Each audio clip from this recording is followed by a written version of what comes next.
하나님의 말씀 읽겠습니다. 하나님의 말씀은 마태복음 15장 1절부터 20절 말씀입니다. 신약 25페이지 마태복음 15장 1절부터 20절까지 말씀. 한 목소리로 읽겠습니다. 시작. 그때 바리새인과 서기관들이 예루살렘으로부터 예수께 나와 이르되 당신의 제자들이 어찌하여 장로들의 전통을 범하나이까? 떡 먹을 때 손을 씻지 아니하나이다. 대답하여 이르시되 너희는 어찌하여 너희의 전통으로 하나님의 계명을 범하느냐?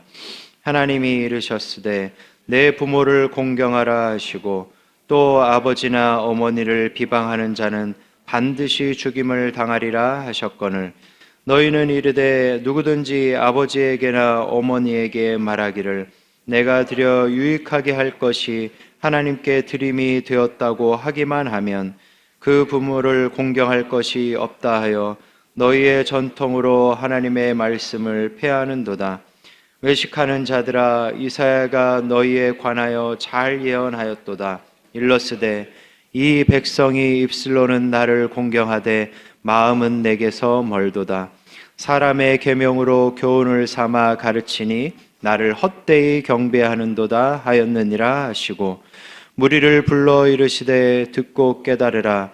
입으로 들어가는 것이 사람을 더럽게 하는 것이 아니라 입에서 나오는 그것이 사람을 더럽게 하는 것이니라. 이에 제자들이 나와 이르되 바리새인들이 이 말씀을 듣고 걸림이 된 줄을 아시나이까? 예수께서 대답하여 이르시되 심은 것마다 내 하늘 아버지께서 심으시지 않은 것은 뽑힐 것이니 그냥 두라. 그들은 맹인이 되어 맹인을 인도하는 자로다. 만일 맹인이 맹인을 인도하면 둘이 다 구덩이에 빠지리라 하시니 베드로가 대답하여 이르되 이 비유를 우리에게 설명하여 주옵소서. 예수께서 이르시되 너희가 아직도 깨달음이 없느냐? 입으로 들어가는 모든 것은 배로 들어가서 뒤로 내버려지는 줄 알지 못하느냐? 입에서 나오는 것들은 마음에서 나오나니 이것이야말로 사람을 더럽게 하느니라. 마음에서 나오는 것은 악한 생각과 살인과 간음과 음란과 도둑질과 거짓 증언과 비방이니 이런 것들이 사람을 더럽게 하는 것이요 씻지 않은 손으로 먹는 것은 사람을 더럽게 하지 못하느니라. 아멘. 오늘 본문은 사람의 전통이 어떻게 악용이 되어서 하나님의 명령을 범하게 만드는지 보여주고 있습니다. 1, 2절을 다시 보면 바리새인과 서기관들이 예수님의 제자들이 떡 먹을 때 손을 씻지 않는다고 비난을 하잖아요. 맞습니다. 제자들은 유대교의 전통을 어긴 거예요. 유대인들의 전통을 어긴 것은 맞습니다. 그렇다면 바리새인들과 서기관들은 얼마나 전통을 잘 지켜서 이렇게 비난을 할까요? 잘 지켰습니다. 하지만 그들은 전통을 빌미로 지키지 않는 말씀들도 있었어요. 그게 문제였습니다. 전통은 너무나 잘 지키는데 전통에 대한 열심 때문에 오히려 하나님의 말씀을 지키지 않았다는 거예요. 전통과 말씀 둘 중에 어느 하나를 지켜야 한다면 무엇을 지키는 게 당연할까요? 말씀입니다. 성경 말씀 하나님이 직접 주신 말씀이고 전통은 그 말씀을 잘 지켜보고자 누가 만든 것이니까요? 인간이 만든 거니까요. 하나님의 말씀과 인간이 만든 것 중에 둘 중에 어느 하나를 지켜야 된다면 당연히 하나님 말씀 지켜야죠. 그런데 바리새인들과 서기관들은 전통을 핑계로 안 지키는 말씀이 있었다는 거예요. 함께 5절과 6절을 읽겠습니다. 5절과 6절입니다. 시작. 너희는 이르되 누구든지 아버지에게나 어머니에게 말하기를 내가 드려 유익하게 할 것이 하나님께 드림이 되었다고 하기만 하면 그 부모를 공경할 것이 없다 하여 너희의 전통으로 하나님의 말씀을 폐하는도다. 당시에 어떤 사람이 자기 재산을 고르반, 즉 하나님께 드려진 것이라고 선언을 하면 누구도 그의 부모라고 해도 재산을 못 건드리는 전통이 있었어요. 이제 이게 고르반 전통인데, 이 고르반 전통이 생겨난 동기는 선했을 거예요. 뭐 억압하려고 막 만든 게 아니겠죠. 무슨 전통이든 처음에 생긴 동기는 선합니다. 전 재산을 하나님께 드리겠다고 해놓고 사람인지라 중간에 마음이 바뀔 수 있잖아요. 그러니까 고르반이라고 선언하게 해서 반드시 지키도록 만들려고 생겨난 전통이었을 거예요. 문제는 이 전통을 악용하는 거죠. 어떤 이제 불효 자녀들은 자기 재산으로 부모를 섬기는 게 싫으니까 고르반이라고 선포를 한 거예요. 그럼 어떻게 될까요? 그 전통 때문에 부모를 섬기지 않는 것이 합법화되는 거죠. 그리고 나서 부모가 죽으면 그 재산의 일부를 돌려받았대요. 그러니까 고르반 전통은 재산을 부모님을 위해서 쓰느니 차라리 고르반이라고 선포해서 동결해버리고 부모가 죽으면 일부라도 챙기자라는 전략으로 악용되는 경우가 있었대요. 진짜 문제는 그런 불효 자식들을 바르게 지도해야 할 이 바리새인들과 서기관들이었어요. 그들은 자녀들 편을 들어준 거예요. 왜 그럴까요?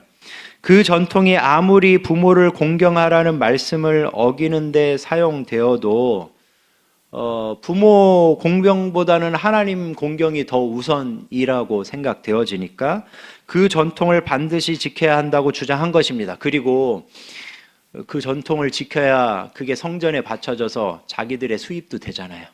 전 재산을 바치면 그 엄청난 수입이잖아요. 본인들에게도 영향이 가니까 그렇게 지키라고 얘기한 거예요. 물론 질서로 따지면 부모 공경보다 하나님 공경이 더 우선이겠죠. 우리는 부모가 우상 숭배를 강요하면 아무리 부모의 명령이라고 해도 거절할 수 있어야 돼요. 하지만 그런 특수한 경우가 아니라면 어떻게 해야 될까요? 하나님도 공경해야 되고 부모도 공경해야 됩니다. 왜 그럴까요? 둘 다 하나님의 명령이기 때문이죠. 그런데 바리새인들과 서기관들은 하나님 공경만 강조하면서 고르반 전통을 악용해서 부모를 공경하지 않는 사람들을 눈감아 준 거예요. 우리는 어떨까요? 우리 중에 누구도 전통을 악용해서 하나님의 말씀을 어기는 사람은 없을 것입니다. 예를 들어서 한국교회의 정말 아름다운 전통이 뭔가요? 이 새벽기도예요. 전 세계 어느 교회도 없습니다. 정말 아름다운 이 전통인 새벽기도를 이용해서 아침마다 새벽마다 돌봐야 될 부모나 자식에게 소홀히 하는 성도님들은 아무도 없을 거예요. 이런 면에서 우리는 바리새인들이나 서기관들과 다릅니다. 하지만 전통을 악용하지는 않아도 전통을 이용해서 자기 의를 세우거나 누군가를 정죄할 수는 있습니다. 이런 율법주의적인 태도는 아직도 한국교회에 많이 남아 있는 것 같아요. 이런 거예요. 이 아름다운 한국교회의 전통인 새벽기도를 이용해서 나는 새벽에 한 번도 빠지지 않는 사람이다 라고 자기 의를 세우고 새벽기도에 빠지는 사람들을 정죄하는 것입니다. 저는 여태까지 교회에서 살았기 때문에 그런 분들 종종 봤습니다. 만약 그런 마음이 조금이라도 우리 안에 있다면 회개해야 돼요. 이 기도의 자리에서 회개해야 됩니다. 그런 마음으로 새벽 기도에 오면 올수록 영적으로 손해를 보기 때문입니다. 우리가 새벽 기도라는 이런 아름다운 전통을 지키는 이유는 이 전통이 우리에게 말할 수 없는 영적인 유익을 주기 때문이에요. 그건 이 자리에 나와보신 분들만 아는 거죠.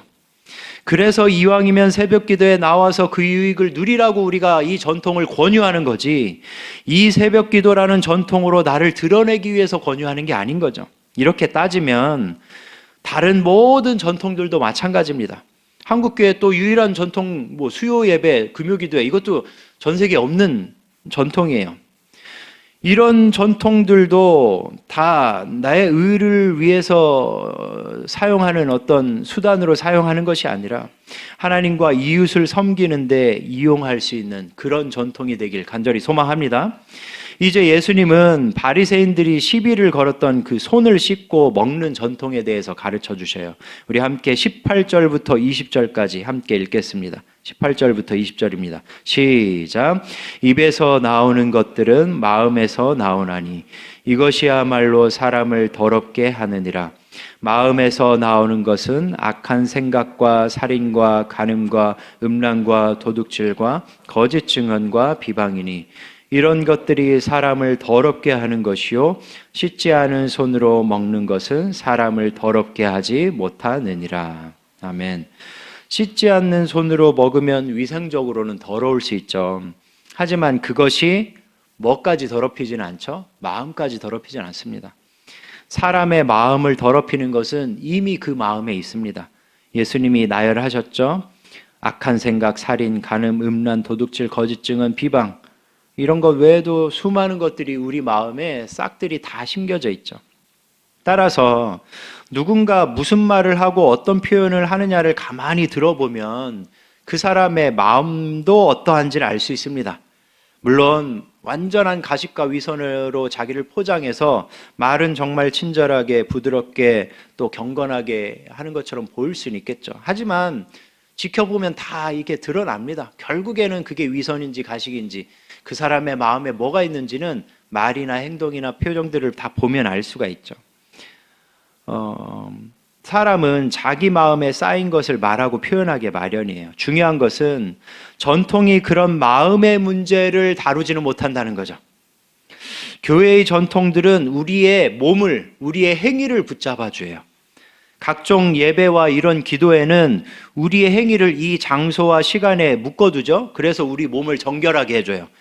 적어도 지금 이 시간에 우리 몸이 다른 장소와 다른 시간 안에서 무슨 나쁜 행동을 할 수 없잖아요. 우리 몸은 하나니까. 우리 몸을 딱 여기에 묶어줘서 전통은 우리의 몸을 정결케 해줘요. 근데 딱 거기까지라는 거죠. 전통은 우리의 몸은 붙들어줘도 우리의 마음까지는 못 붙들어주고 정결케 못한다는 거예요. 따라서 우리는 전통만 잘 붙들어서는 안 됩니다. 그 전통이 원래 만들어진 목적, 즉 하나님을 사랑하는 마음, 이웃을 사랑하는 마음도 우리가 붙들어야 된다는 거예요. 그런 마음은 전통이 제시하는 장소와 시간을 지킨다고 붙들어지지 않는 거죠. 몸이 예배와 기도의 장소에 아무리 와 있어도 마음이 딴 데 가 있는 경우가 얼마나 많은가요?